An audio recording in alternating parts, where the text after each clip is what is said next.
വേദനിപ്പിക്കുന്ന ഒരു വാർത്തയാണ് വരുന്നത്. പാലക്കാട്ട് ജപ്തി ഭയന്ന് തീകൊളുത്തി ആത്മഹത്യയ്ക്ക് ശ്രമിച്ച വീട്ടമ്മ മരിച്ചു. കീഴായൂർ സ്വദേശി ജയയാണ് മരിച്ചത്. 80% പൊള്ളലേറ്റ് തൃശൂർ മെഡിക്കൽ കോളേജിൽ ചികിത്സയിലായിരുന്നു. ഇക്ബാൽ അറക്കൽ, ജയയ്ക്ക് ഗുരുതരമായി പൊള്ളലേറ്റിരുന്നു. മരണം ഇപ്പോൾ സ്ഥിരീകരിച്ചിരിക്കുന്നു അല്ലേ?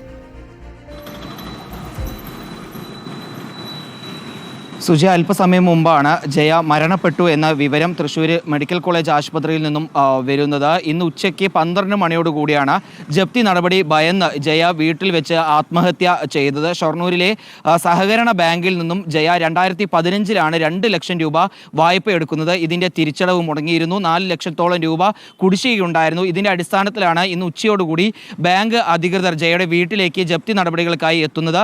ഇതിൽ മനംനൊന്താണ് ജയ ഈ വീട്ടിലിൻ്റെ അകത്ത് വെച്ച് മണ്ണെണ്ണ ഒഴിച്ച് തീ കൊളുത്തുകയായിരുന്നു. ആത്മഹത്യയ്ക്ക് ശ്രമിക്കുകയായിരുന്നു.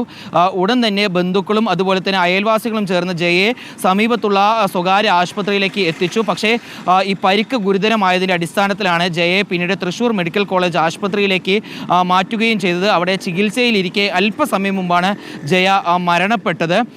ഈ ആത്മഹത്യാ ശ്രമത്തിന് തൊട്ടു പിന്നാലെ തന്നെ പട്ടാമ്പി പോലീസും അതുപോലെ തന്നെ തഹസിൽദാർ ഉൾപ്പെടെ ഈ വീട്ടിലേക്ക് എത്തുകയും ജപ്തി നടപടികൾ നിർത്തിവെക്കുകയും ചെയ്തിരുന്നു.